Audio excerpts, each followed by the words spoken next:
Hey, it's me, Arkian, and I'm just gonna talk about my life, I guess. This is in final third episode. I don't know if this is the final third episode, but of Tales with Arkian. This is one I've been putting off because I have reasons to put it off. It's just probably one of the most painful times in my life. 3 years ago, today, I put my own very own graphics card into a motherboard, the GTX 1080 MSI Duke triple fan, and that was it. Like that was my first. Hey, this is my computer, but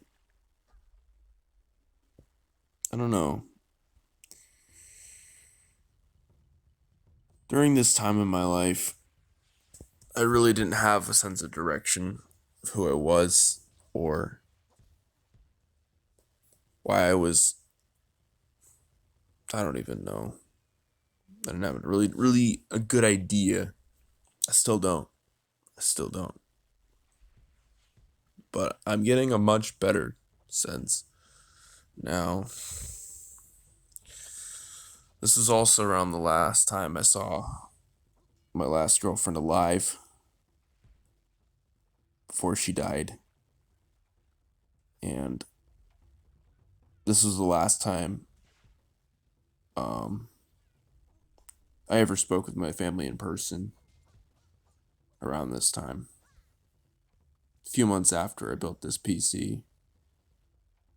I I lost my girlfriend. She had organ cancer, or not organ cancer. It was more complicated than that. Organ failure. Sorry. It was really complicated. I thought it was cancer when I first heard about it, and then I was like, oh shit. And then yeah, I never heard from her again. Still never got over that. And this PC just turned into this, like it's like the first thing you touched and the last thing you touched before the memories just start becoming shit for you. You know what I mean? Like, it's the dumb shit like that. An old coat you're hanging that you just fucking need to get rid of because it reminds you of something. I I I hated this thing. Like, it's every single thing that was keeping me from being me. Every single thing was, look how powerful this PC is. Look how great it is. Whatever. It's not my personality. It's not me. It's just a fucking computer. And I just wish people could see that. I wish my family could see that I wasn't just some nut job who just wanted to build PCs in their house. I wasn't just some fucking weird kid who could draw. Like, I would always pick up hobbies and go really hard into them. I would go as hard as I could. I would learn as much as I could about it because I had nothing to prove other than that I just needed to keep going, keep learning. And then they're like, why is he so obsessive? Why is he so weird? It was never enough. It was never enough to prove to anyone that I cared about anything. They just thought I cared about myself. They still believe that. They still believe that. To this day, they don't talk to me. They don't call me.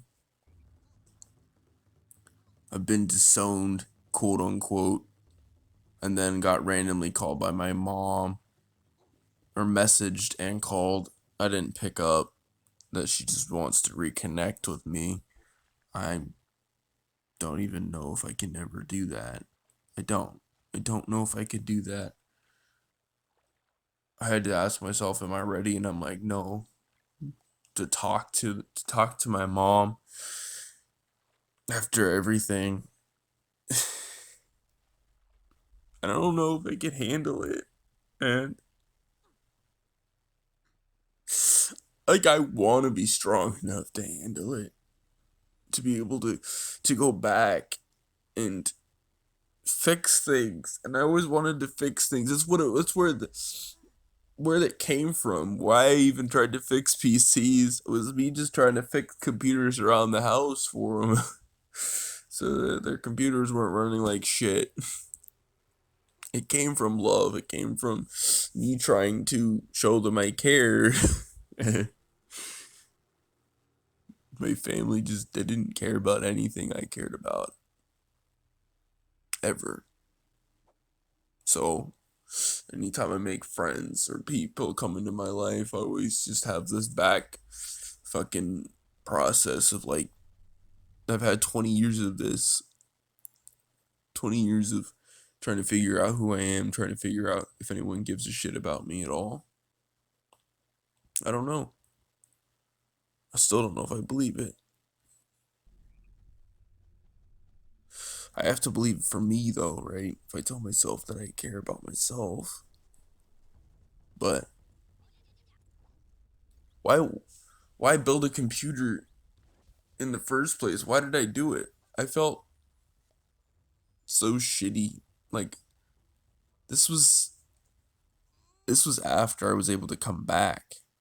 I got randomly just I was trying to figure out just how to get some kind of volunteer work. It was just my first job, something that I could just start getting some experience. This was in 2018 to 2019. So this is like before December, into going into December from November.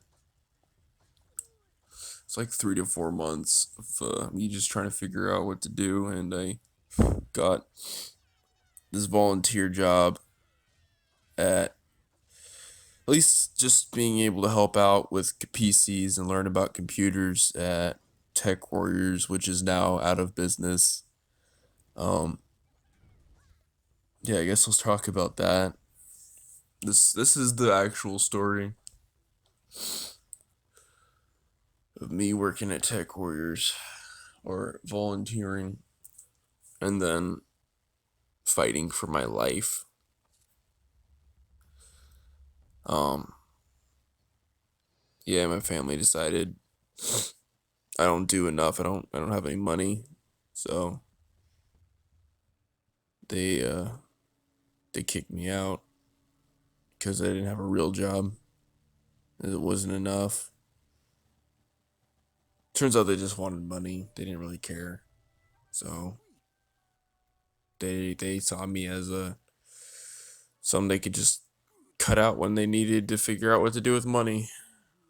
So that's fine. And right while I'm working there, they told me I can't come back.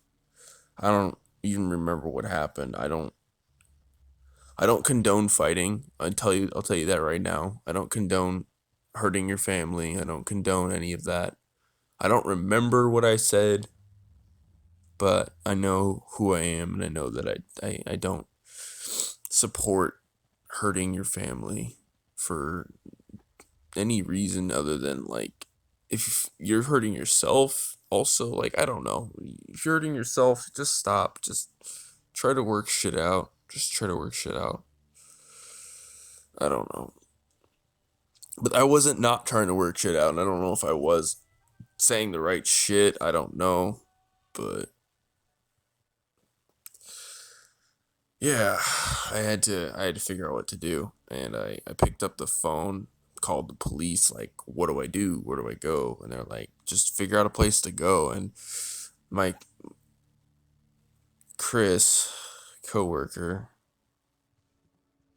he just didn't know what to do with me. As soon as I started even helping out there, saw me as a territorial threat to his alpha manhood. He was extremely cringy and rude and extremely unhelpful and disrespectful to his boss constantly and also to me, but he did he did have some semblance of care, I guess, where yeah, there's an RV behind the Tech Warriors place. Where else am I gonna go but stay in the cold ass RV during December or yeah, November post December. It's freezing cold. It's literally ice winds up there. I mean, it's Washington. It's not the greatest. So I didn't have any heat for days. Just a couple of months of that.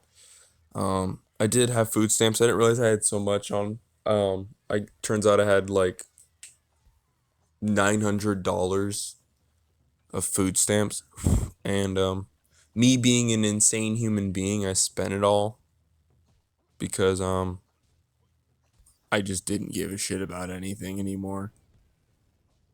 I didn't. But while staying in this RV, I did help out with as much as I could. I tried to get sleep, and I would fail to wake up on time, and I get shit for it. And my brother gave me shit for it. It was really hard.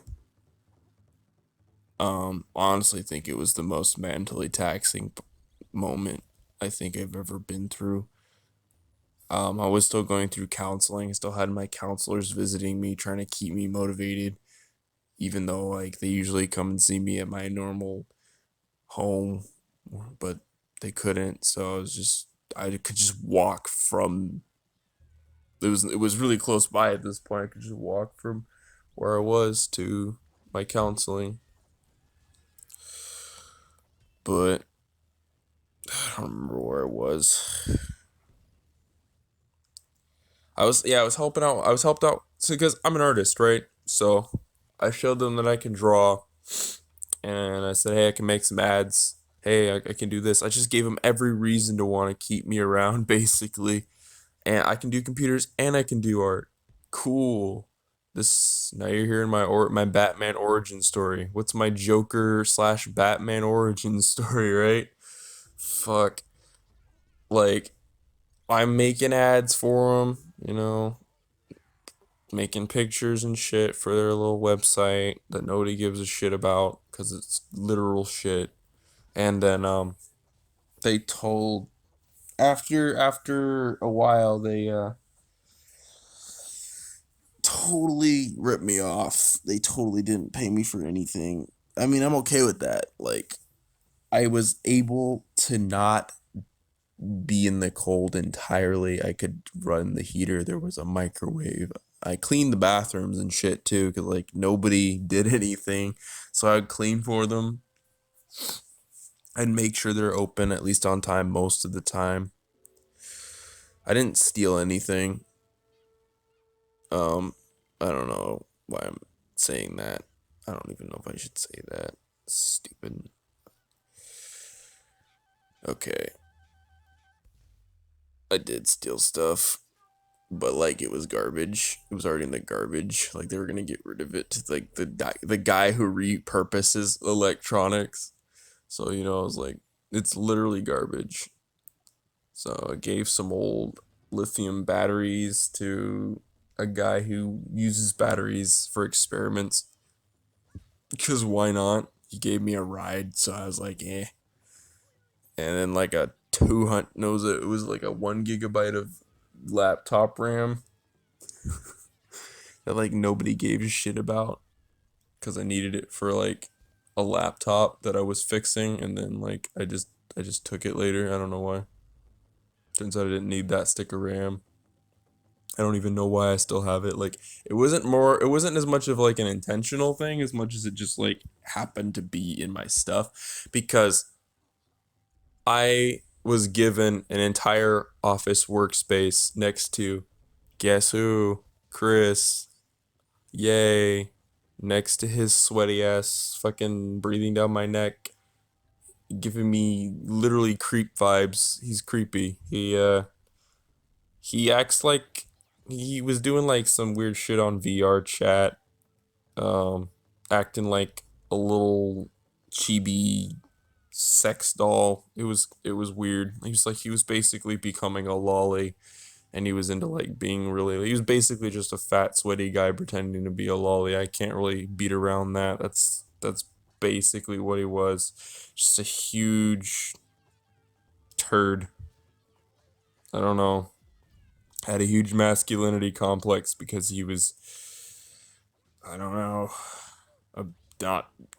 I don't know. His parents are kind of weird. I met them briefly because I mean you end up going on rides with him, and I almost had a call to go help him out at a bank and help him fix PCs at the literal bank. And I'm like, I'm not doing that. Like, I don't even want to do it. And the fact that they thought I was eager to do all these things with them was completely over their heads. They thought I was really trying to work them. I really wasn't. I mean, I was only working just enough so I could literally just not lose my fucking mind and hold on. It didn't even become about money anymore. I didn't care about anything. I just wanted some safety. And yeah, safety in the office was important. Like they didn't give a shit about that. They just left shit around. Screws, old things that could cut you on the floor. Nothing was vacuumed. Nothing looked nice. And this was a place they're renting from the it's like a connected building set to some restaurants that are also very shitty restaurants and not well kept. And yeah, the whole place was just super creepy and weird. Had a bad vibe in general. I don't know if you believe in evil spirits, but you definitely had some shit going on. Like while I was sleeping back there in that RV, I swear I felt something walking around out there, dude. It was fucking insane.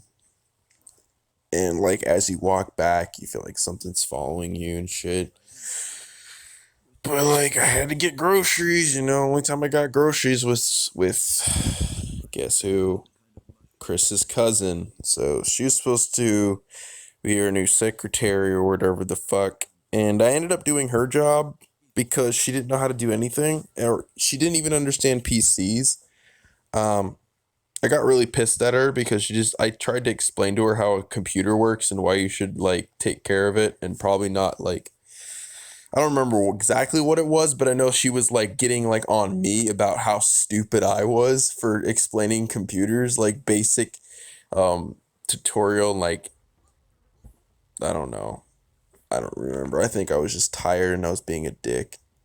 But I feel bad about it, but she did end up stealing some of my shit after I left. So fair's fair, I guess. I don't know. She stole my lamp. Um And so you're probably like, why the fuck would they steal your stuff? Why were they being so toxic? I don't know. They were really rude and just trying to drive me out because they were basically like cousins that fuck. Like, she's his cousin, but like, it was weird. It was super weird. They're like inbred or something. Um, they're they were just really immature and thought I was malicious for no reason, but they were extremely malicious. It's always the people who are really actually legit, like abusive, who think you're full of shit and they think you're gonna do something when that's just the way they think. They're just fucking insane, right? So they ended up trashing the RV because I was literally like, okay, I'm the guy working on art for them. I'm the guy who does front for them. I do front counter because literally the boss asked me to do front counter. I open for them because also the boss hates Chris opening because he's really bad at his job. And I'm doing the secretary's job. And I'm cleaning. And I'm living in an RV in the fucking cold. And not getting good sleep because I don't get good sleep at all. I don't even know how the fuck I even how I had a schedule at all. So yeah, this shit was like drilled into me, you know what I mean? I don't I didn't just wake up a PC guy. Oh, this seems fun.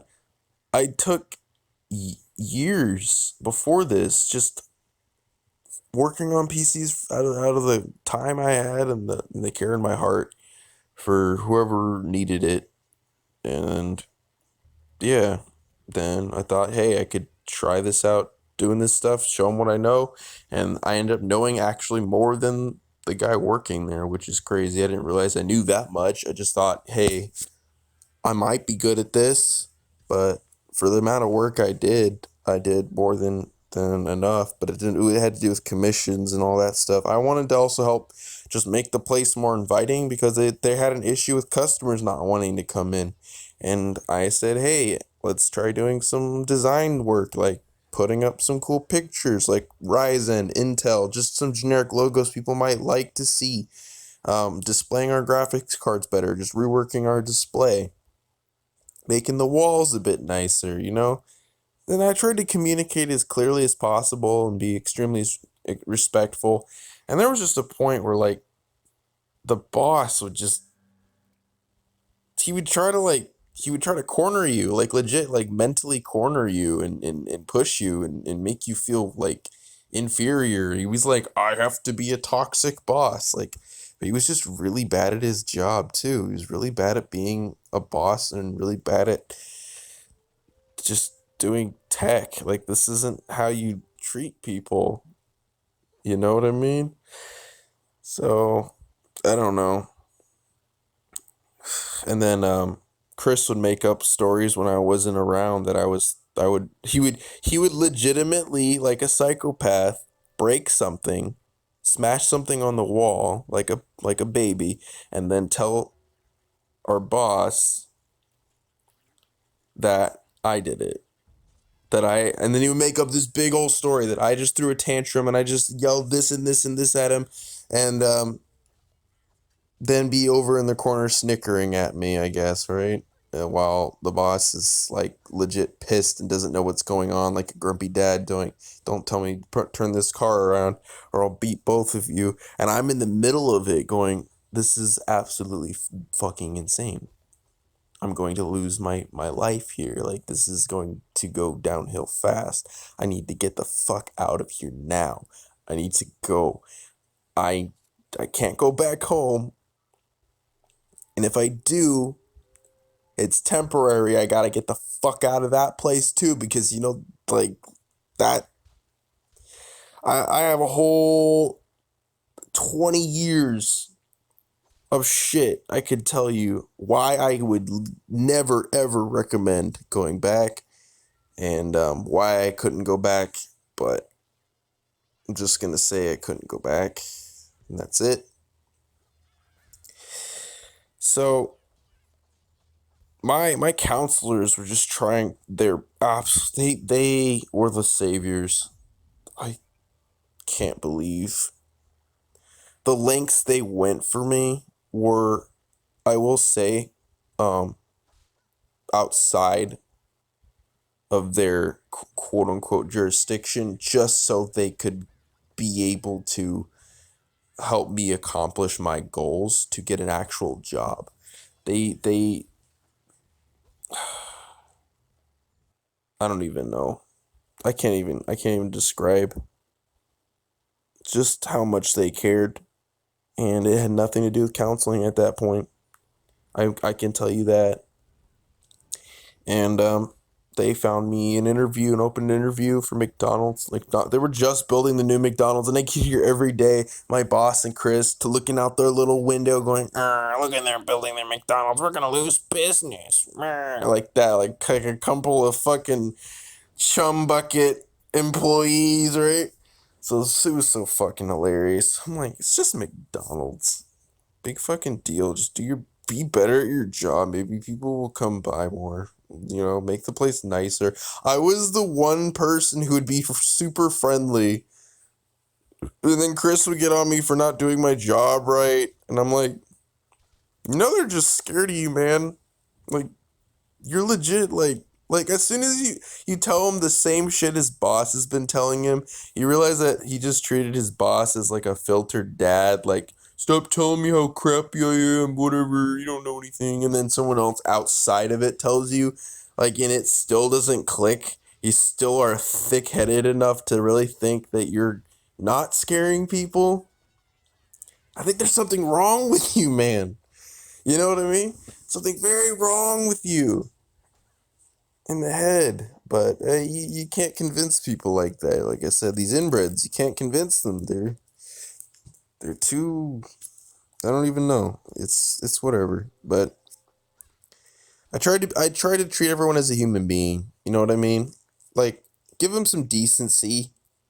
Give them some privacy. Make them feel like. I try to make people feel like they're comfortable. But there was one day where I just said, you know what?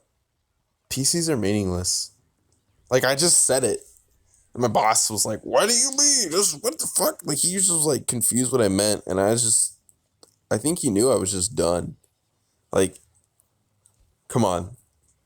Like, think about it. At the end of the day, they're just components that take up a bunch of resources from our planet.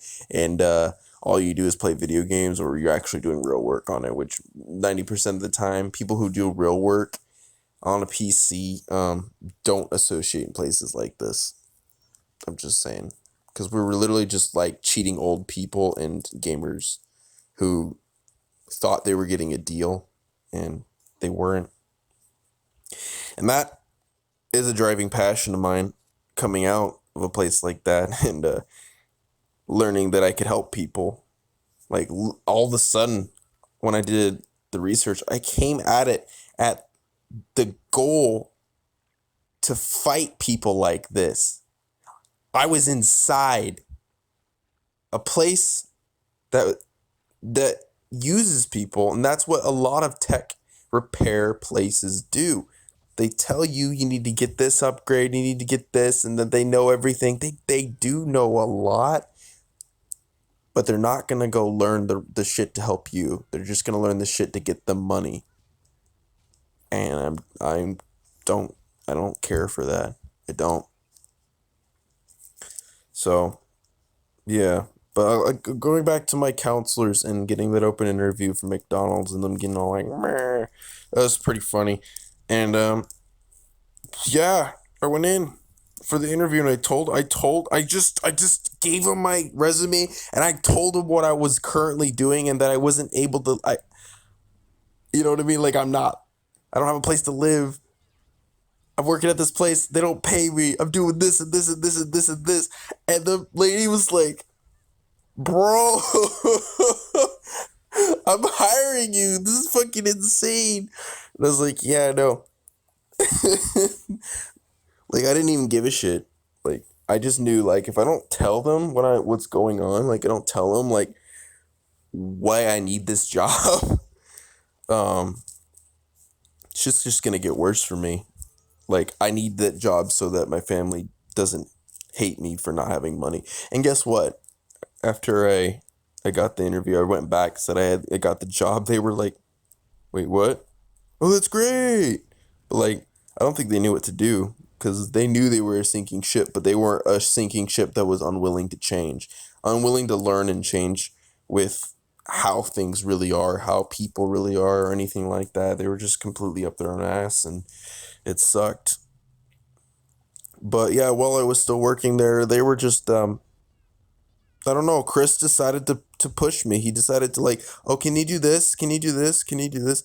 And I was already just beyond tired after a day. And oh, we're getting this big client. You want to clean up this entire office right now? Like, we just got done with like an entire day, and we're getting a big client. And you didn't tell me like pre before. I didn't give a shit. I got a new job. Whatever. Like, I'm gonna leave. And yeah, I walked out. Like, he didn't even know I walked out. I just went to the RV pretending like I had something to do. And then I left. Okay? I didn't care. And yeah. they're pissed off and whatever, but you have to understand what I was going through, what they were doing, and they were just I don't even know. I couldn't do it all. Is what I'm telling you. I had Chris's cousin both there, and they were not going to clean anything. She was gonna play with the puppy. Our boss had a puppy, and Chris was just gonna sit on his computer and watch YouTube or talk to people and act like a fucking Chad because he's the guy, and then make me do all this fucking work for nothing. Well, meanwhile, I do have a new job, and I could just leave. I mean, come on. And as painful as they must have felt, they decided to make up a fucking lie about me. And, shit, I don't know. This was around the time my family decided I can come back home, because I told them kind of the shit that's been going on over time. And, like, bro, like, I don't know how sane they are, but randomly they decided.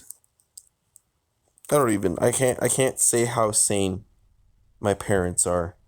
I can't. I have no idea. I can't say they're fully insane at the time, but I guess whatever this shit I was talking about, I was going on at this place. Because my brother would frequently visit me, and they would give me my stuff, and yeah, they decided the tech warriors. Why am I trying to say this? The two assholes. We're not gonna give them the title. We're not gonna give them the satisfaction. Fuck no. Never mind. Decided to throw all my shit on my front yard, and remember how I told you how Chris likes to trash things and then make up stories? Yeah, he took a bunch of photos inside the RV of garbage and food wrappers of things I've never eaten before and just random shit. They're like, "Oh, cool, he's gone. This is our perfect time to strike." And yeah, and then fucking oh yeah, I finally remember my boss's name. Oh yeah, fuck Gary. Oh my god, this fucking dick. Oh my god. So he's on the phone talking shit, and I'm just like watching this like train wreck happen because I guess Chris is at my front porch. Gary's on the phone with my dad, and there's my shit on the fucking lawn. And they're not gonna help me bring it in at all. And like, I don't give a shit. Like, I don't care. I'll bring my own shit in. And then my mom comes out and throws shit at them like a crazy person, because that is what my mom is. A fucking crazy person. Just to give you an example, she just likes to scream at people and throw shit. Cool. And then they're like, "We're gonna call the police. The phone comes now." Like, they started going full like, "We are the law. We will enforce before they enforce." Like, they did this whole mansplaining thing to my dad, and my dad's sitting there like, "I'm just trying to talk to Gary about what's going on." But they're like, "No, big strong, give us phone." Legit, that's legit what happened. And I am going, like, I'm just like, bro, this is real. This is real. And my dad's getting all pissy, and he's like, "I don't know what to believe." And then I get, like, I'm getting pissed off. Like, I'm a fucking kid, bro. I'm like 19, 20. Okay? No, it's like, oh, I just turned 21. No, legal age, can smoke now. Yeah, just turned 21, because it's literally past November, derp. Um, yeah, but I'm still a kid in my head, right? I'm still fucking scared as shit. Like, I don't want, because my dad, you know how fucking sane he is. I didn't tell you. Yeah, he's all like, "What if it is true?" Like, he didn't believe anything I said about what I did or what was going on anymore. He decided to believe these random people that I trashed the RV. And the only way I could convince him is not with logic, but with crying. Legitimately. Because my dad is a dick. He doesn't listen to anybody. There's no way he'll listen to anybody, and that's the sad truth. Um, I legit was in tears and shaking. I don't even know what to do. Like, I'm telling you I didn't do this. You know what I mean? Like, you're trying to convince the jury or the judge that you didn't do something, but the only way you can do it is by doing a little song and dance, not by getting evidence or being legit or explaining anything from, like, look into my eyes. Do you believe what I'm saying? Like, if you can read someone's face, they can't do that. But, like, if they could just read my face that this shit was legit. How long have I been talking here? 35 minutes.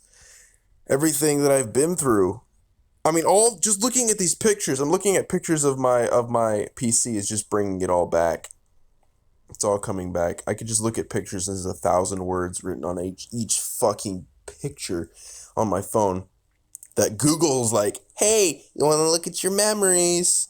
Thanks. Thanks, Google.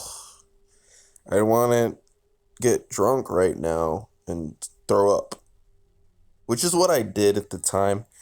But after that, they just decided to go, well, they were just fucking dicks. Like, they didn't even know it was true. And honestly, like, we're all fucking dicks at the end of the day, right? So that's cool. I know I'm talking the way I'm talking, but this is I'm putting myself in the perspective of where I was then, how I felt then. And this is who I was, the way I'm talking right now, and I'm sorry. Like, this isn't somebody I want to be. This isn't someone I want to turn into. Now I want to be able to be like, I've grown, I'm past this stuff, but fuck. But yeah, I'm working at McDonald's now, and I'm nervous as shit. I gotta go back to fucking Shanghua, fucking, I don't remember what it was called. So buffet, and they're doing their little McDonald's, meeting, and I was late, and I felt like shit about it, but it was fine, because, like, they still knew about me and all that, like, about what was going on and shit, so it was like, whatever. So I got all my paperwork. I tried to figure out, like, I don't even know. I was just trying to figure anything out, and got my uniform and everything, got briefed. I barely remembered 90% of what they were saying. Like, I told you I have a bad attention span, especially when I'm anxious. Like, I don't know if I've explained that, but I do. It's really bad. And all this shit was so new. And I was like, all my brain was like, I went from PCs and abuse. Now we're talking about McDonald's. And I'm just sitting there like a fucking loser, just like, yeah, I know nothing. Because I really didn't. I just barely like, I'm not the best in the kitchen, but I can make food. I got my food handlers from just kind of skimming and getting the general idea of just don't leave shit out. Take care of the kitchen. Common sense. I tried to break down things in a common sense kind of format, I guess. And I got like a 70. I think that's okay. So, whatever. Or was it 69? I don't remember. It's probably one of those. But, okay, I'm trying to remember events. I don't know, the sting of just not having all of my shit back. So I guess that Tech Warriors didn't give me all of my shit back. And just before I'm going in for my first like training is like, I'm trying to get my, I don't know. So I had a few boxes, and then, like, I guess legitimately they threw out some of my stuff. Oh, yeah. But yeah. And this is, we haven't even gotten to building the computer yet. We're not even there yet. Okay? I'm just saying. The story gets crazy. We haven't even gotten to crazy. I've barely covered. That's probably all I'm ever going to cover. Just the emotional side, I guess, and then the general gist. I'm not going to go into too many details because it's all just fucking bullshit. Um, I get to my first training bit, and they they gave us like a very ditzy person. I say that in a very loving way because I really like that person, but they explained things kind of off, and then they left me with someone else, and then they kept going with their group, and then I was like, who do I stay with? What? So I didn't actually hear every single thing she was saying because I was trying to follow along in the station they were leaving me at, uh, which was fries, and honestly, I learned to love it. So I will say I'm the best damn fryer you'll ever see. I'm really fast, really fucking fast. I still have I don't know. It's been 3 years. I think I could still do it. I don't know. It'd be fun. Not only was I good at doing fries, I was good at doing dishes. I was good at prep for the most part. I tried to do a good job.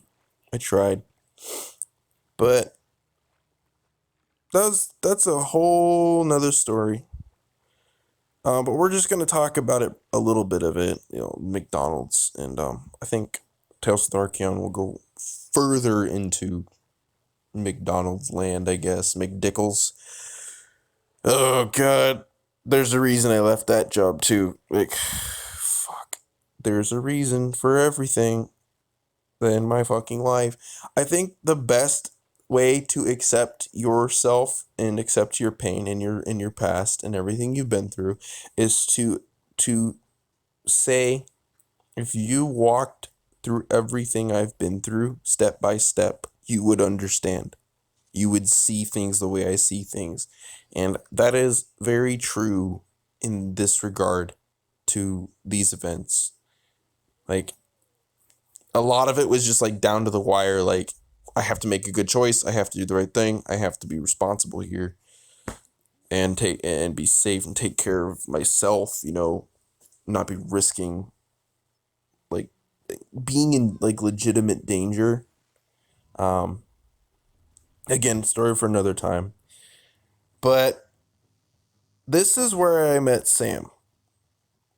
And I was going through um my girlfriend's death pretty hard. It was really difficult, but a lot of people at my work were trying to be supportive, and that was really, really helpful. I think it was hard to deal with, but I don't know what else I would have done if I didn't keep going on and keep going to work. You know what I mean? If I didn't show myself I could push through that, I don't think I would be anywhere near as okay as I am, and I don't even know if I'm still okay with it. Like, I'm probably never gonna be okay with it because I never got any closure, and I don't know what to do with that. But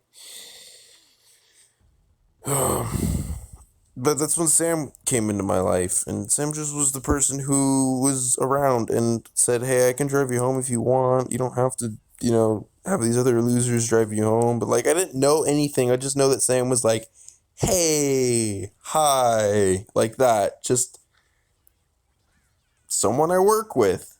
That's it. But you know how gut feelings sometimes tell you to do things like talk to this person, tell them what you've been through, just like, I don't know. And that's what I did. I just decided to talk to Sam. I was fucking nervous, but I was like legitimately okay, here I have a picture of what I did on my birthday. What I did on my birthday was get a squirt and a Smirnoff sour fucking vodka and drink the entire thing and throw up. That's what I did for my birthday. Okay? And then I just told, like, all I was saying to Sam was nothing romantic, nothing interesting, but I think I want to kill myself. And that my girlfriend's dead and I don't know how to deal with that shit. And then all I get back is, you want to go for a drive? Just talk about it. And I said, hell yeah, let's go. Like, I don't give a shit. I don't want to be here, in this my dank ass house with my fucking parents. I don't want to be there. So yeah, I'm gonna go on this ride. I'm gonna go see what happens, you know what I mean? Just talk. But like, I don't know. I just got a feeling like Sam really cared about me and was really worried about me. And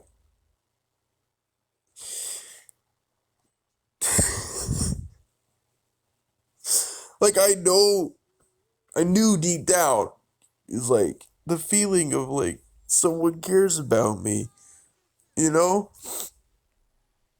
And then I looked over and I said, "Do you want me to kiss you?" And Sam was like, "Yeah." And I did it. I don't even know why. Why I did I do that? It was crazy. It was like, oh. And like Sam's like 30 and I'm like 20 something. I'm just saying, don't give up, man. If you are in the shits and you're like, there's no love left for me, don't give up, man. There's always someone. You'll never expect to actually care about you or want you or love you or just hear you. You know what I mean? And then they just want to be heard too about the shit they've been through. And turns out Sam's been through a lot. And Sam put up 10 years of just neglect and frustration with her ex-husband. And she just didn't even know who she was. She didn't even know what she wanted yet. She just literally, way back, like at 20, moved out, got married, and that was it. I didn't really know who she was. But turns out Sam wasn't really a she. Sam was bisexual. It's complicated. And I learned that I'm more bisexual than I realized. So you don't ever know until you meet the right person who you really are. You don't ever go to take that step and it doesn't click. And then it's like, oh shit. Things are starting to make sense now. Like I'm telling you right now, things are starting to make sense. Like who I am, why, what I'm meant to do, what I'm meant to be. But I know I was meant to work on PCs. I know I was meant to tell you this story and help people. And this is why mental health has been the most important thing in my life. Because my counselors, they were the ones who would come pick me up when I was in front of my house crying and I was locked out. They were the ones who listened to me about the shit I couldn't tell anybody. And they were the ones who knew who I was. And they were the ones when I was homeless, because I was homeless for a little bit, at a shelter, and then they came and got me. And this was, I'm pretty sure, past their hours. Pretty sure they did it because they cared. And I know I didn't give enough back, but I don't think they wanted me other than the genuine side of me. All they wanted from me was for me to put myself forward and be real with my goals. And I learned that I could teach people to draw. I learned I could teach people and explain things to people. I learned that I was okay with being in front of a crowd. I learned that, well, I mean, I already knew I could be in front of a crowd, but I learned that I could do it in a more personal way. I could do it in a very real way. And I knew that for a long time I've been creative and I've wanted to make things better for people and I've wanted to improve other people's lives in some small way. Either it's just, hanging out, singing a song, telling a story. I don't know. Something simple, the simple archaic shit. You know what I mean? Like, this is as old as time. You know what I mean? The mindset of just the desire to be a friend or have friends. It's that simple, you know, but to be real and be in the moment, just live.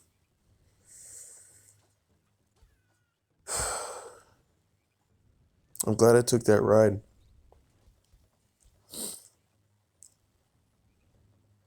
because I would never have met Sam in that. I mean, I've never met Sam. I met Sam, but never have.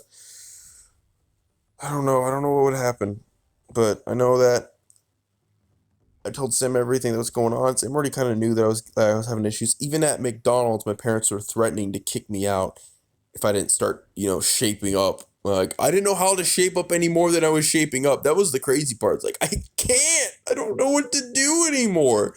You're pushing me beyond my limit, beyond anything. And I will admit stuff that I got I got pushed to a limit, or I can't even remember how I felt.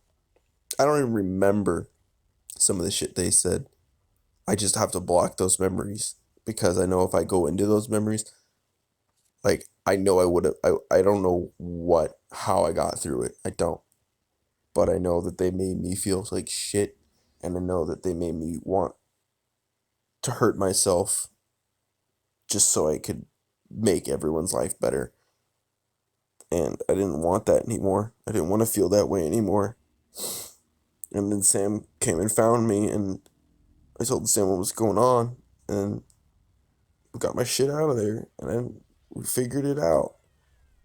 And this PC, I built this PC during all of it. I just like, yeah, I got some money from McDonald's. I guess I'll have some fun. Whatever, fucking might as well. No, that just pissed my family off. But I think building it was fun because I mean, I could run games on it that normally I couldn't, and but I sold it because we needed a place to live and I needed money, and I didn't really get as much for it as I wanted, but whatever, because it did cost like quite a bit, like 1,800, and then I ended up only selling it for 575, which feels I just feel stupid, but I didn't know how else to get money like fast for it, other than just going to like a place that'll just I don't know. They resell PCs, so yeah, that's pretty much what I did. But it was worth it. So whatever. It's like what's better, a life or a stupid PC that you have nowhere to put in your stupid RV for now, anyways. But I wasn't like allowed to have fun. You know what I mean? Not until I met Sam. Not really have fun. Like fun to me, I don't know what fun to me was, but like just I was sick. I was sick. I'm losing track. Like I have no idea what I was talking about before. Fuck. But I know I wasn't healthy. I know I had obsessive issues. I know I had addiction to PCs in a way that wasn't great. But it was like gaming at the time was the only thing I could cope. It's like the one thing that got me through is just turning on that computer and just drowning everyone else out. Getting threatened that I couldn't go to work that day, or getting threatened that I was going to get kicked out another day, or I might not be able to, I don't know. I don't know. I was scared all the time. I never had a moment where I could sleep and not be terrified each night that something was going to happen.